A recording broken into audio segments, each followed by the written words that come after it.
नमस्कार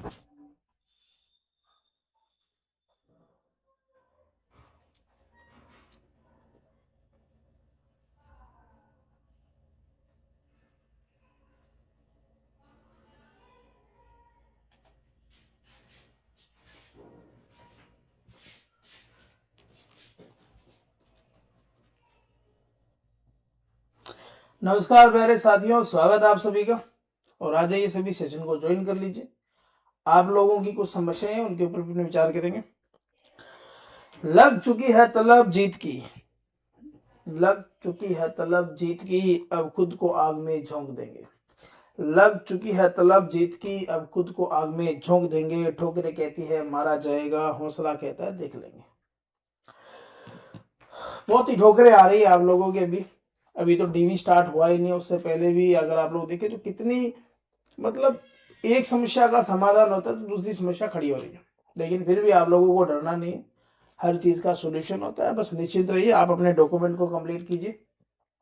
उसके बाद भी अगर आपको लग रहा है कि हमारे इस डॉक्यूमेंट में कमी है या इस डॉक्यूमेंट में कमी है, तो उसका अपने देखेंगे सोल्यूशन क्या निकल सकता है, ताकि जब आप डीवी करवाए तो कोई दिक्कत ना आए। क्योंकि डीवी के अंदर डॉक्यूमेंट की वजह से अगर कोई बच्चा रह जाता है तो उससे बड़ा दुर्भाग्य कुछ नहीं होगा।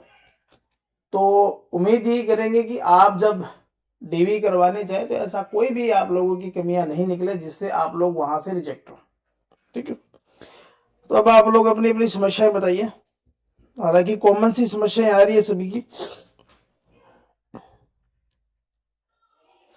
एक जरूर आप लोग जो बच्चे पहले से किसी वैकेंसी के अंदर लगे हुए, तो वो आप राजस्थान टेक्नीशियन थर्ड के अंदर माथापच्ची ना करें।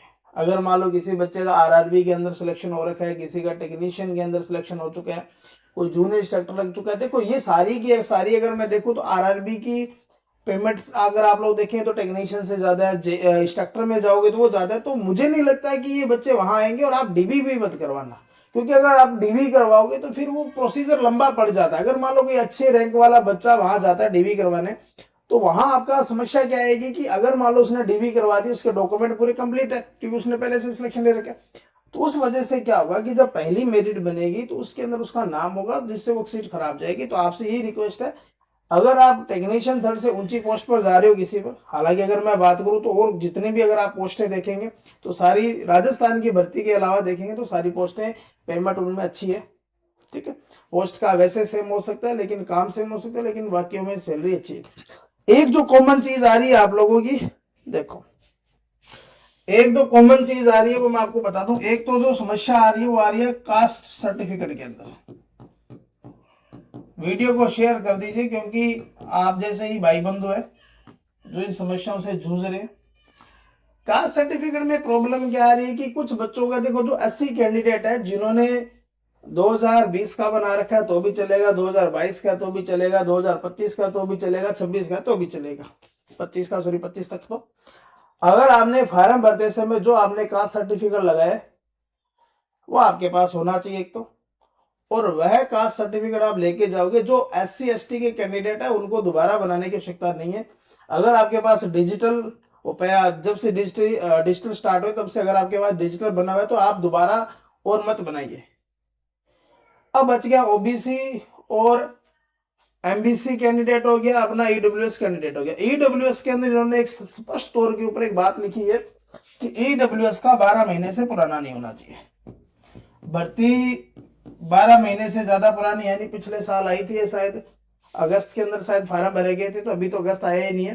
तो जिन बच्चों ने ईडब्ल्यूएस का सर्टिफिकेट फार्म के समय लगाया था, फोरम टाइम के अंदर अगर आपने जो लगाया था वो चलेगा। आप अपने अगर फोरम टाइम के समय आपने लगा रखा है तो वो चलेगा। अगर मान लो आपने उस समय कोई पुराना लगा दिया जो जिसका टाइम ज्यादा था, तो आप नया अप्लाई कर दीजिए। ठीक है, और अभी तो समय पड़ा है, हो जाएगा। जिनका डीवी बाद में तो वो तो जरूर बना करके लेके जाइए। उसके बाद में देखो, एक ओबीसी वाले बच्चों को दिक्कत आ रही है। हालांकि ओबीसी के अंदर उसमें कुछ लिखा हुआ नहीं है ऐसा कुछ कास्ट सर्टिफिकेट के ऊपर, लेकिन फिर भी अगर माने तो 1-2 साल से ज्यादा पुराना नहीं होना चाहिए, 2 साल से ज्यादा पुराना नहीं होना चाहिए। अगर आपके पास फार्म भरते समय अगर आपके पास है ओबीसी का कास्ट सर्टिफिकेट तो अच्छी बात है।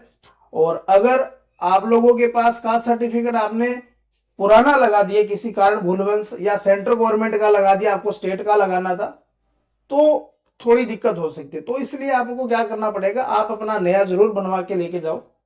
कई बच्चों ने क्या किया, भरना सेंटर का तो कास्ट सर्टिफिकेट लगाना स्टेट का था, सेंटर का लगा दिया आप लोगों ने। तो उसके अंदर एक शपथ पत्र जरूर लेके जाना, बाकी उनके ऊपर डिपेंड करता है कि वो इस चीज को एक्सेप्ट करेंगे कि नहीं करेंगे, क्योंकि फार्म भरते समय भर्ती स्टेट की है तो स्टेट की ही लगता है, ठीक है। तो अगर ओबीसी वाला बच्चा है, तो अगर आपके पास, हालांकि अगर मैं इसके बारे में बात करूं तो 2 साल से ज्यादा अगर आपके पास पुराना है तो आप लोग नया बना के ले जाइए और चल जाएगा, ठीक है। एक समस्या ये आ रही है कि आपने लगा दिया सेंटर का, अगर फार्म भरते समय आपने क्या लगा दिया, सेंटर का, इस कंडीशन में क्या किया जाएगा, देखो इस कंडीशन के अंदर आपके पास देखो, एक तो ओल्ड स्टेट का अगर आपके पास है वो ले जाओ, एक आप लोगों ने नया बनवा लिया तो वो ले जाओ, और आपने भरा ये था, आपके पास ये होना चाहिए था, ओल्ड का लगाते तो भी चल जाता, लेकिन इस कंडीशन के अंदर आप एक शपथ पत्र जरूर लेके चले जाना, एफिडेविट जिसको बोलेंगे, कि आपने फार्म भरते समय जो है आपके ई मित्रा के द्वारा जो गलती होगी कि आपको लगाना तो ओल्ड स्टेट का था, आपने सेंटर का लगा दिया, और आपके पास उस समय स्टेट का था जिसके अंदर आप इस कैटेगरी में आ रहे थे, और अब आपके पास नया, और पहले भी मेरी कैटेगरी वही थी फार्म भरते समय और अभी भी मेरी कैटेगरी वही है। इस तरीके से अगर आप लोग काम करेंगे तो हो जाएगा, ठीक है। अब एक समस्या और क्या आ रही, देखो ये तो तुम्हारी कास्ट सर्टिफिकेट से रिलेटेड समस्या है, आपको मैं बता देता हूं दोबारा।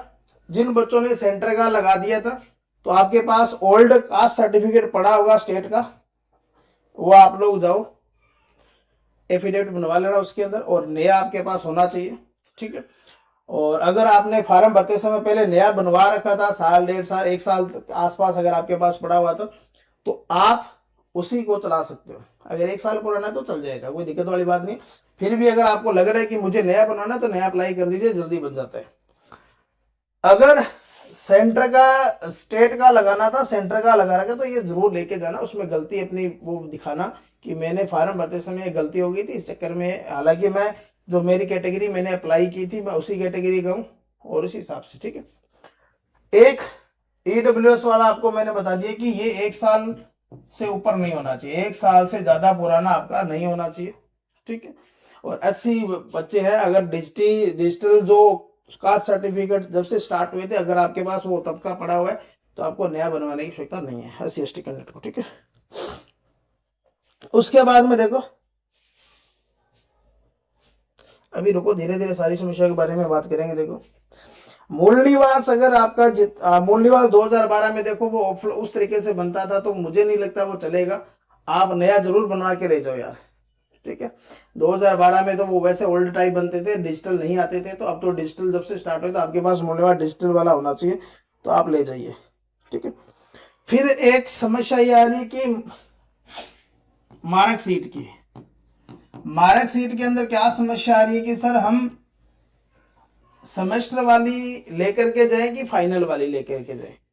देखो आप ये चाहते हो कि हमें दोबारा बार बार चक्कर ना काटने पड़े, या एक ही बार में बेहतर तरीके से डॉक्यूमेंट हो जाए। अगर आपके पास डिपार्टमेंट के द्वारा या आपके कॉलेज के द्वारा अगर आपको 4 सेमेस्टर की मार्कशीटें प्रोवाइड करवाई गई है तो चारों लेके जाओ।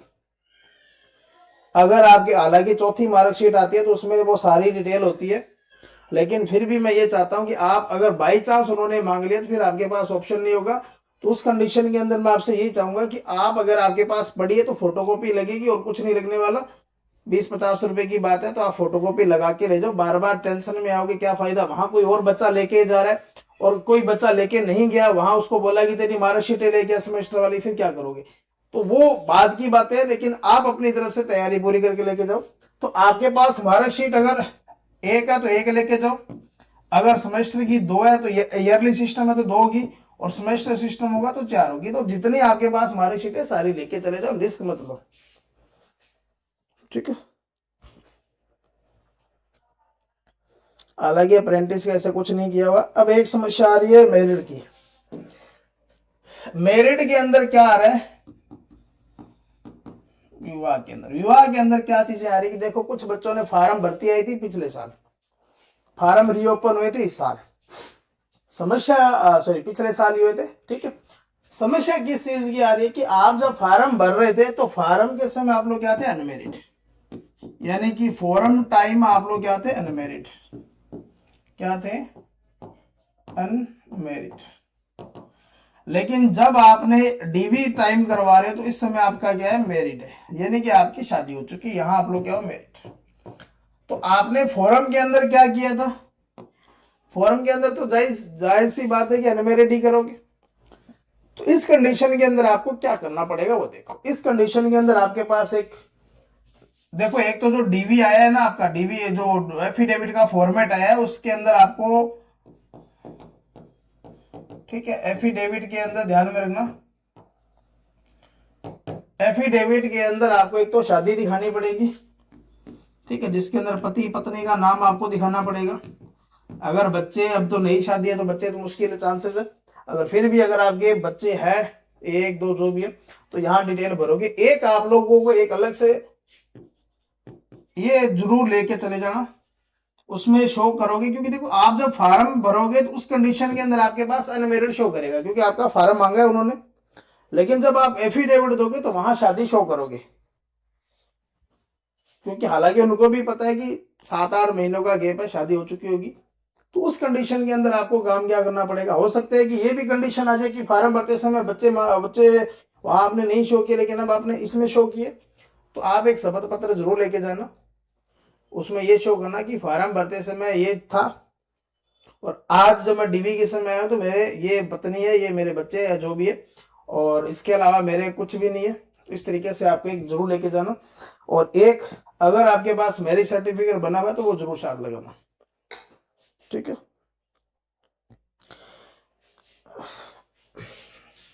एक समस्या आ रही है मार्कशीट के अंदर नेम की, ठीक है। अगर आपने 10th के अंदर, कुछ बच्चों के 10th के अंदर नाम अलग है और आईटी के अंदर अलग है, तो इसका मैं कुछ नहीं बोल सकता कि इसके अंदर होगा क्या, क्योंकि आपकी मार्कशीट जो है अगर आप लोग देखोगे तो आपकी आईटी का जो एडमिशन होता है वो 10वीं के बेस पर होता है, तो नेम सेम चलता है। आपने अगर ईयरली सिस्टम है, मान लो किसी बच्चे का, तो वो पहले होता था, तो उस टाइम उस बात को काफी समय बीता चुका है, तो आपने तब तक उस नाम का करेक्शन क्यों नहीं करवाया। दूसरा, सेमेस्टर प्रणाली अगर आपके पास है तो पहले सेमेस्टर के अंदर अगर आपके नाम की गलती है तो फिर दूसरे सेमेस्टर में आपको सही करवाना था। तो इस चीज के ऊपर मैं थोड़ा सा डाउटफुल हूं कि इस समस्या का यहाँ क्या बनेगा, ठीक है। हालांकि आप डीवी करवाने जाओगे तो यहाँ आप लोग एक जरूर एफिडेविट जरूर देना, एक बार शपथ पत्र जरूर प्रस्तुत कर देना कि ये था, और ये कॉलेज से भी आपको लेके जाना पड़ सकता है, जहां तक मेरा आइडिया है।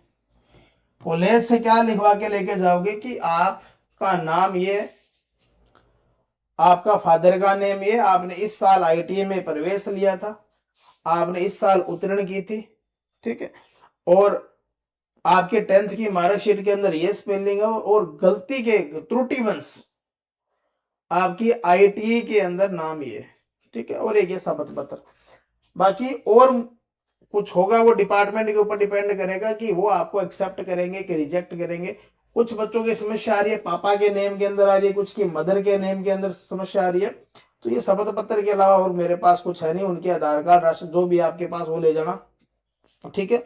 और एक जन आधार कार्ड होता है जिसके अंदर अपनी पूरी परिवार की डिटेल होती है, वो आप लोग ले जाना प्रूफ के तौर के ऊपर, ताकि वहां उनको ये प्रदर्शित कर सको कि हमने जो डिटेल भरी थी, हम जो है वास्तव में वो ये है, और त्रुटिवंश ये नाम के अंदर स्पेलिंग में मिस्टेक हो गया, ठीक है। लेकिन अगर आपकी मदर या फादर के नेम के अंदर आधार कार्ड, उनके आधार कार्ड के अंदर अगर वो नाम वही चढ़ाया है जो डॉक्यूमेंट के अंदर है, जो आपने फॉर्म भरा है, और आपकी मार्कशीट में अंतर है, तो फिर कुछ नहीं कहा जा सकता, ठीक है। 92 में तो आराम से हो जाएगा यार। तो नाम वाली स्पेलिंग के अंदर थोड़ा सा हो सकता है कि फॉर्म भरते समय जो कोई फॉर्म भरते समय का सर्टिफिकेट गुम गया यार, होना चाहिए आपके पास।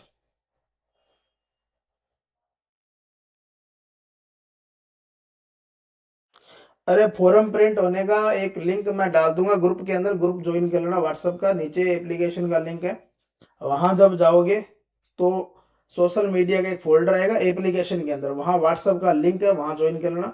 या इस नंबर पर मैसेज डाल देना, मैं आपको जोड़ दूंगा। तो एक बार दोबारा सारी समस्या को सुन लो ताकि दिमाग में चले। जिन बच्चों की शादी फार्म भरने के बाद में हुई है वो एफिडेविट जरूर प्रस्तुत करेंगे, और जो एफिडेविट का फॉर्मेट आपको दिया है वहां आप अपने पत्नी बच्चे जो भी है वो शो करो, ठीक है। दूसरी एक अलग से एफिडेविट जरूर लेके जाना, उसमें यह शो करना कि फार्म भरते समय शादी नहीं हुई थी, आज डीबी के समय मेरी शादी है, ये मेरी पत्नी है, ये मेरे जो भी बच्चा जो भी अगर हुआ है तो आप लोग ये शो कर देना, ठीक है। चल जाएगा वहां, उसमें कोई दिक्कत नहीं।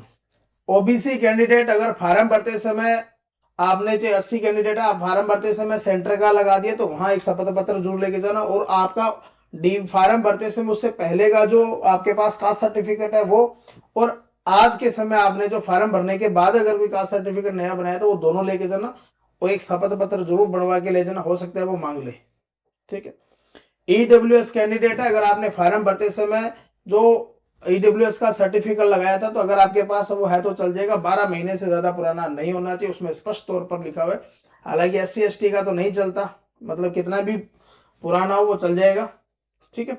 मूल निवास आपका कितना भी पुराना हो चल जाता है, लेकिन अब जो डिजिटल बने हैं वो जरूर लेके जाना। आपने पहले देखा होगा पुराने बनते थे जिसमें फोटो अपनी अलग से लगती थी, फिर मोर लगती थी, जैसे आपने चरित्र प्रमाण पत्र बनाते उस टाइप का एक फॉर्मेट आता था, तो वो शायद ना चलाएं, नया आपसे मांग लेंगे, ठीक है। एक शादी जरूर आपको शो करनी पड़ेगी, इसमें आप लोग किंतु परंतु मत करो, क्योंकि बाद में दिक्कत आएगी इन चीजों के ऊपर, ठीक है। आप अपनी तरफ से कोई भी तथ्य छुपाकर मत लेके जाओ। हाँ, अगर आपको लग रहा है कि फार्म भरते समय मेरे से गलती हुई थी, उसका शपथ पत्र लेके जाओ और वहां उनको स्पष्ट स्थिति बताओ कि ये फार्म हमने भरा था तो उस समय ये गलती के कारण ये हो गया था, और हमने उस चीज को बाद में चेक नहीं किया, ये तो हम डीवी करवा रहे तब हमें पता चला कि हमने फार्म में ये गलती की थी, ठीक है।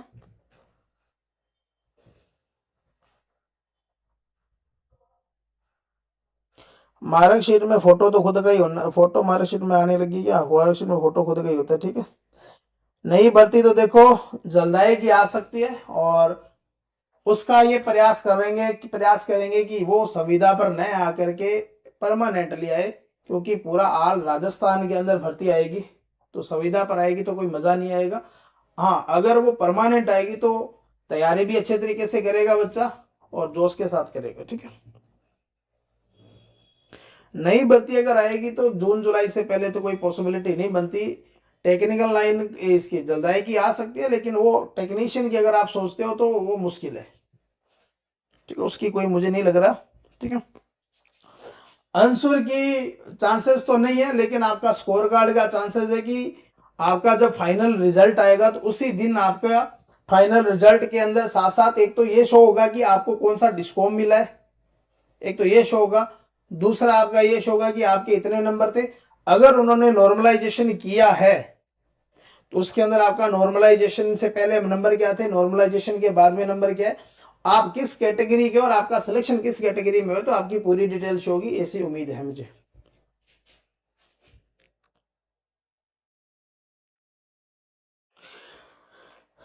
टीएसपी के बारे में देखो यहाँ कुछ इतना नहीं है। एक जिन बच्चों की आईआईटी बंद हो चुकी है, ये भी एक समस्या आ रही है कि कुछ बच्चे ऐसे हैं जिन्होंने आईआईटी बंद हो चुकी है, तो उसके अंदर एक लाइन लिखी है कि आपकी लास्ट एजुकेशन, अगर आपने आईआईटी के बाद में 12th की है तो जिस स्कूल से 12th की है तो वहां से ले आओ, अगर आपने 12th के बाद में बीए कर रखी है तो बीए से वहां से कॉलेज से ले आओ, तो ये चीजें चल जाएगी आपकी, ठीक है। कोई जरूरी नहीं है कि आईआईटी का ही करेक्टर सर्टिफिकेट चलेगा, वो आपका कहीं का भी चल सकता है, बस इतना जरूर होना चाहिए कि वो लास्ट एजुकेशन अगर आप शो कर रहे हो, जैसे मान लो आपने 10th के बाद में आईआईटी की, बाद में आपने 12th अलग से कर ली, तो अगर आप 12th के आधार पर करेक्टर लेके जा रहे हो तो 12th की मार्कशीट आपके पास होनी चाहिए, ये ध्यान में रखना, वरना वो करेक्टर नहीं मानेंगे।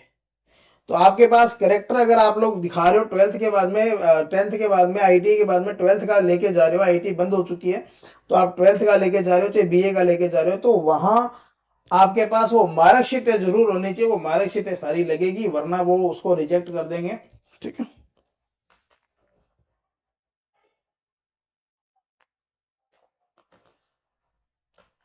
अगर प्राइवेट कंपनी के द्वारा लगे हो तो आपके एक वो एक्सपीरियंस लेटर बनवा के ले जाना, उसमें शो कर देंगे कि इस तरह आप इस तरह से इस तरह तक काम कर रहे हो, तो वहाँ गवर्नमेंट एम्प्लॉय अगर आपने कर दिया तो वहाँ उसको बोल के करेक्शन हो जाएगी।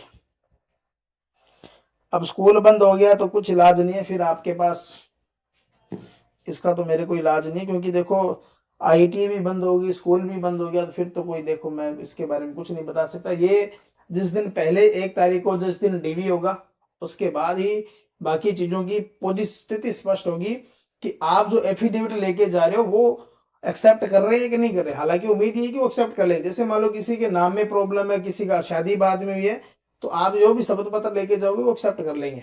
ठीक है, बाकी 1 तारीख को जिस दिन डीवी हो जाएगा उस दिन आपको बता दूंगा बाकी बचे बच्चों के लिए। ठीक है, तो 1 तारीख को जिस दिन डीवी होगा उस दिन अपने शाम को स्थिति स्पष्ट हो जाएगी, तो फिर तक भी पता चल जाएगा पहली कमेटी का। जैसे ही बच्चे बाहर निकलेंगे तो जिनका 2 तारीख का वो तो डॉक्यूमेंट शायद ना बना पाए, जिनका 3 4 आगे जितने भी होंगे उनको थोड़ा सा बेनिफिट मिल सकता है, थोड़ी सी स्थिति और स्पष्ट हो जाएगी। ठीक है,